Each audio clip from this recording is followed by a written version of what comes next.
5 most dangerous toxic personalities you might encounter in your life. The thug at the corner of the street isn't one of them. No, you could pass by him your whole life without him hurting you, harming you, or finishing you. The truly dangerous personalities are close, and the truly harmful ones are those who know exactly where to hurt. And so, as usual, I come to you today to tell you clearly about the most dangerous characters you might ever meet. They don't have to be on the outside. They could be on the inside. They could be inside. Yes, covered by your kindness, waiting for you to run out so they can find someone else. Let's start with the first toxic personality. The emotional drainer. The one who drains you. The one who lives off the energy of others. Always complaining. Always in crisis. A victim. He must make you feel sorry for him. He always makes you feel sorry for him. His goal is that you feel sorry for him. Exhausting. You leave him feeling emotionally drained. Everyone has enough on their plate, but he thinks his load is enough for 1,000 people. You might tell me he's just pitiful, not evil or toxic. I'll tell you it's all about the outcome. This is a person dumping his negative emotions on others, consciously or unconsciously. So is he just pitiful? No, you're where the disaster is. Someone like this, who sees himself as always a victim, always in pain, his condition is that you live his pain and give him empathy. And we might do that for the sake of God, but the disaster is that he doesn't want you to jump in with solutions or fix the problem he's complaining about. Why doesn't he want solutions? Because, mind you, his psychological identity is built on one idea. I am wronged, and the whole world is against me. If you offer a solution, and I accept it, or we treat it as a normal problem and not a catastrophe, then to him, you just don't appreciate what he's feeling. Face feeling. Because if his problem ends or gets solved, the role he lives by ends. The terrifying part is that being linked to someone who drains your emotions entangles you psychologically and morally. Why? You find that if you leave him to him, you become just like the others. If you wake him up, you're insensitive. If you offer a solution, you don't appreciate his problem. If you blame him for giving up, then if anything happens to me, it's on your conscience. Good grief. Yo, Mr. Karim, I know this type. I know it, along with its evil. What's the solution for the one who is always wronged and always a victim, always having excuses to say the world is? What do? You want us to jump to the solutions, the hard solutions. Yes, keep in mind, there are no easy solutions in life. But I want you first understand this absolutely. Make it a rule in your life. It's not your role to save people. Your role is to help them save themselves. And whoever refuses, leave them and walk away. Period. Yes, sir. Yes. And even if they are your period. Noah, Prophet Noah, didn't throw himself into the water to save his son. God blamed him when, wait a minute, he is not of your family, Noah, and his promise didn't include him. He didn't want to save himself? Put it behind you. My son is of my family. No, they are not your people. Whoever you reach out to, and they insist on pulling you down, isn't your kin. Don't try to save them, they will drag you down. If it's your friend, relative, or acquaintance, if you count to these and they're around you, last day, set time limits for any conversation. Don't talk about them too much. Just drop by briefly and leave. When you meet this type, don't dive deep into their problems. It shouldn't go beyond a sympathetic, oh my poor thing, or that's too bad. May God help you, my friend, far away from you. Why? Why? Am I cruel, heartless? Am I doing this because I'm heartless? Am I advising you this because I have no... No, my friend, no. It's because some people don't want to get out of the pit. They want you to sit with them inside it. They won't accept anything less from you. Otherwise, you'll be like the people outside, the monsters. Yes, I am like them and walk away from them. That is the solution, I swear that is the solution. Didn't we just say it? It's not your job to save anyone. Your job is to help them, or to fulfill the duty of brotherhood and your duty to God. And the duty of friendship, companionship, and the bread and salt share. But it's not your job to share in their ruined funeral. Their low thoughts, narrow-mindedness, and self-inflicted sickness, they will hurt you bit by bit. They will drain your soul from you. They will exhaust you. It won't even matter to them. On the contrary, if they find you collapsed and fallen like them, they'll say, see, I told you. I knew I was right. Look, the world is hard and people are bad. The truth is hard, the world is cruel, and there are many traps. And the honest person gets betrayed, and whoever does good finds nothing in return. Leave now, immediately, and without a shred of guilt from this personality. That toxic personality that drains you. The second personality, which is the psychological manipulator. Someone like this, but not behind the screen. You don't see me on the phone. No, this one is actually in your life. The most dangerous type of human is the one who reshapes your consciousness, making you doubt yourself, your memory, and your judgment of things. Nietzsche once said the most dangerous form of power is that which changes your perception of reality without binding you in chains. No. It makes you believe that it is right to chain yourself, and to surrender yourself to the chains, and to become a fanatic for those chains, and even prevent anyone who tries to free you from them. Your brother was a con man. In the making, he lost his way and became a writer, as our late friend Muhammad Mustadab said. So I know very well who I am talking about. The most dangerous thing about the psychological manipulator is that his goals are very complex. He isn't like the toxic person, living in a victim role, wanting support. He isn't mentally ill, and he doesn't have an inferiority complex that he takes out on you through his behavior, pressure, and enjoyment of your stress. No. The psychological manipulator is kind for no reason, noble without proof. He is wise and has balanced opinions. Even though he isn't good at managing his own life, he fills your life. He is focused on you, and he doesn't ask for anything directly. And he isn't directly bad. So when you ask yourself, why am I interested in his presence in my life? You will find yourself saying it because he's a good guy, funny, it fits my vibe. And you'll end it without being at a loss, or more accurately, without being drained. You won't even realize that their presence in your life was a disaster until it's unfortunately too late. Because they'll hook you at just the right moment and you won't be able to escape.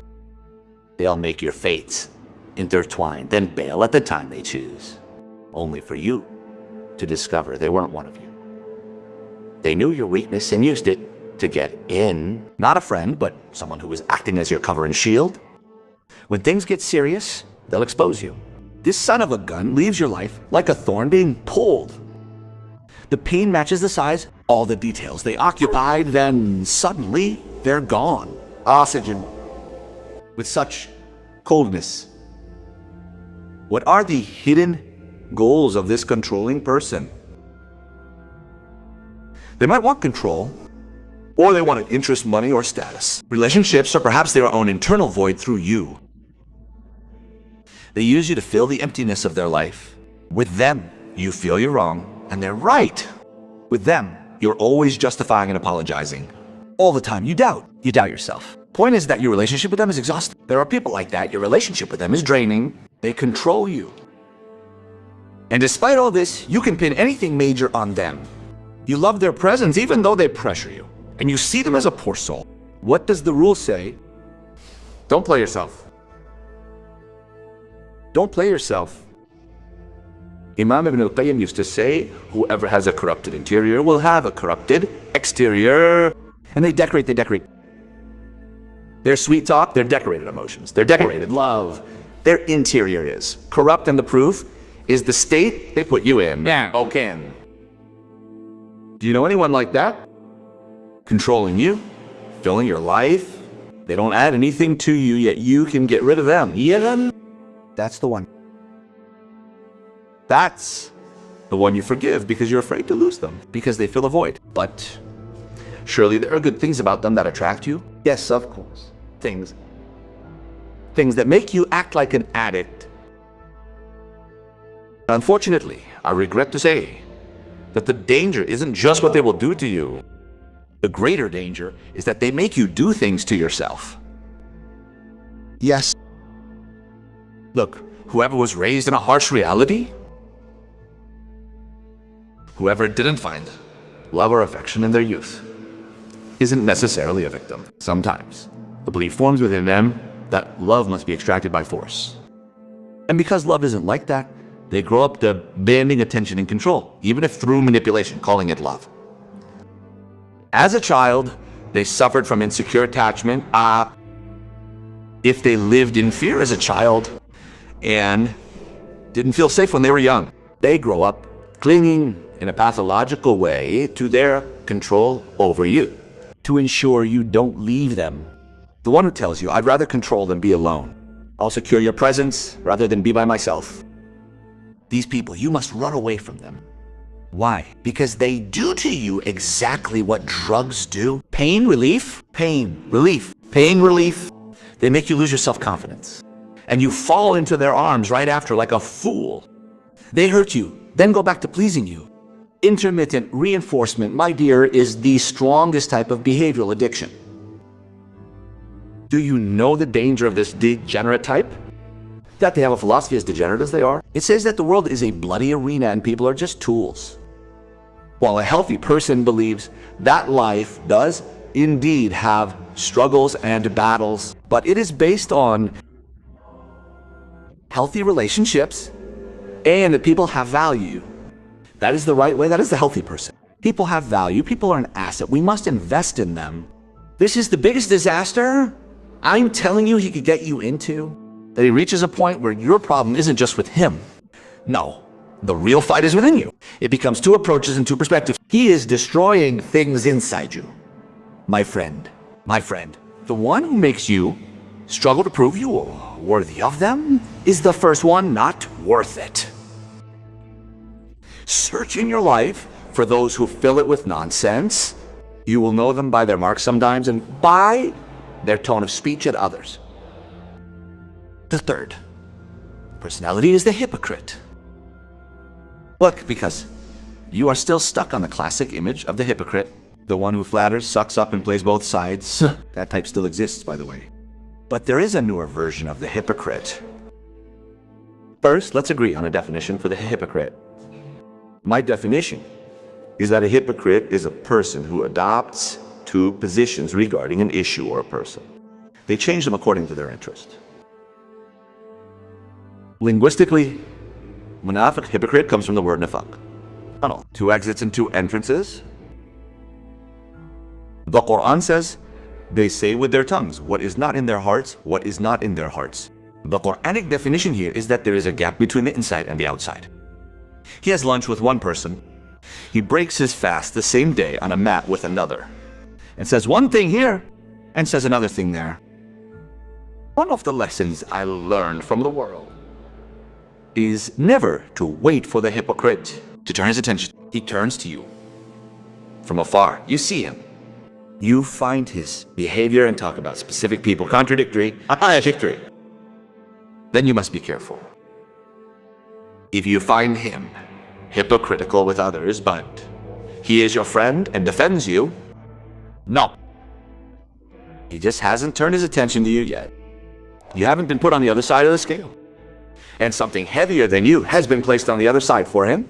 That is why I personally focus on people's positions in life. Even if he has been good to me in the past, but with others he isn't sincere, so I back off. And as the Prophet said, he has no word and no loyalty, especially during conflict. If he disputes, he acts immorally. Will you tell me, but he is good to you? And then it's just a point of view, and he saw it this way, and he was forced into that situation. Principles do not have two sides. The hypocrite is nice to you, but they used to tell the Prophet ﷺ the sweetest words. Yet, in times of hardship, they left him exposed. And every time they would get out of it cleanly. They used to frame respectable companions for their disasters, and wow, they would escape any trap amazingly. They did it in the incident of the Ifk and framed a noble companion like Hassan ibn Thabit. The hypocrite, sir, is behind your back. You see him cheating, gossiping, protecting his own interests, and accepting suspicion. But with you, he is upright, chivalrous, and generous. No, sir, no. and his justifications, which you see as coherent from his point of view, you know they are against principles. The hypocrite is two-faced. He wants to please everyone, even at his own expense. He doesn't keep his promises. He stabs in the back. He's a coward who cannot face the truth. He creates a mix of half-truth and half-deception, half-love and half-guile. A crafty son of a destined for the lowest depths of hell. Look, Islam shows no sympathy, neither in whole nor in part, for the hypocrite, nor does it create excuses for him. The only solution for a hypocrite is to despise him and cast him out of your life. And until you do that, never give him any information about you. Or talk to him about your feelings. Or include him in your thoughts. The hellbound wretch deserves fire, not your heart. Fourth personality. The fourth personality is the opportunist. The opportunist, some of whom people are just an equation. It must end with, what will I gain from this? Sitting with him, what do I gain? Knowing him, what do I gain? If I'm going to get up from my seat, I must gain something. So as long as you are useful, you are important. As long as you are a benefit, you are in his mind. This person is neither a hypocrite nor a villain. He is simply not human. And there are many of them, given the economic situation we are in. You find people who view you as just a file or a subject. The opportunist or the utilitarian should never ever be given space in your life. By God's grace, I have tasted the abandonment that follows the celebration, meaning God Almighty bestowed his blessing upon me and enlightened me for a period in my life. And then, what? Hush. Be silent. Scattered. My phone stopped ringing. The hundreds of holiday greetings turned into just one or two. The invitations for suhoor, waning, iftar, seminars, and words vanished, so I understood from experience that fragility is truly any web spun around you by the spiders of self-interest. And the worst warmth is the warmth of empty flattery. And the biggest fake parade is the one that surrounds you at the time of your victory.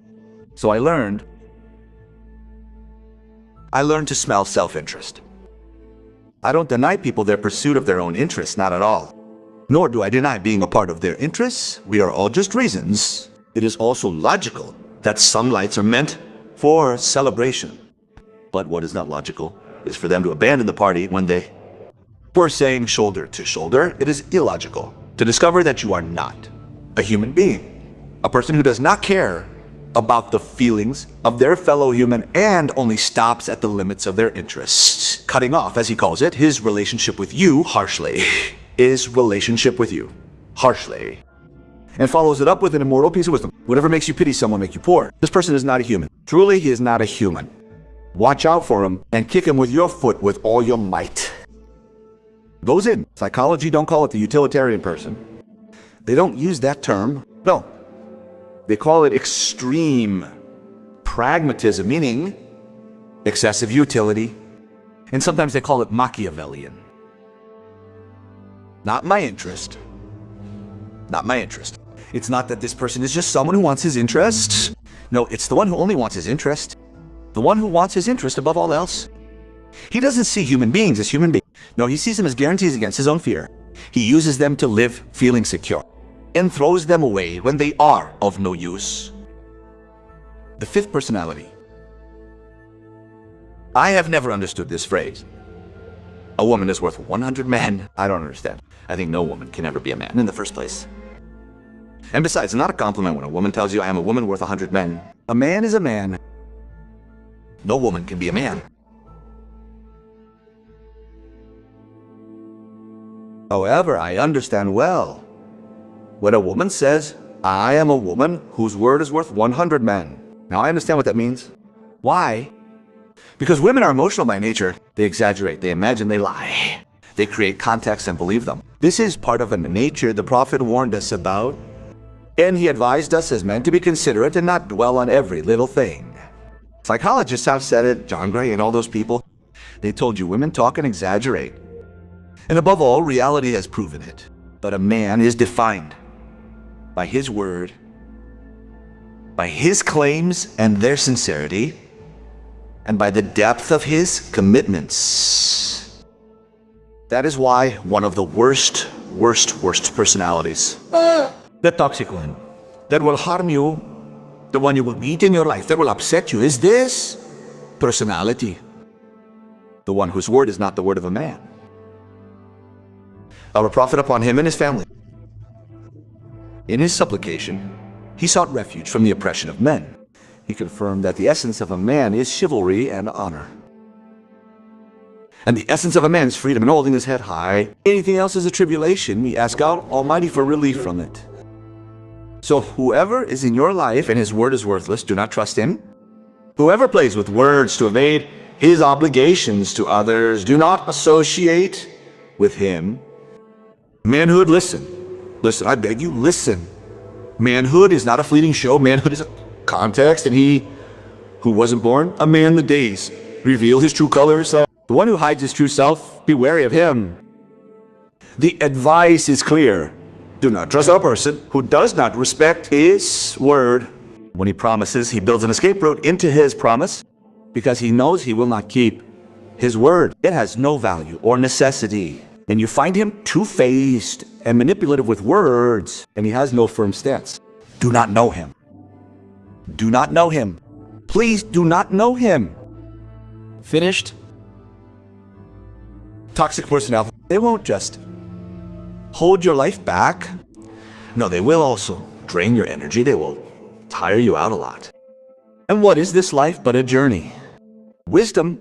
The wisdom is to walk through it with the right people. And the wrong people are a tribulation. We fear God regarding them. Leave them and continue with the right ones. We won't lose anything. We help those who want to help themselves. So, yes, we encourage those who think there is no hope left.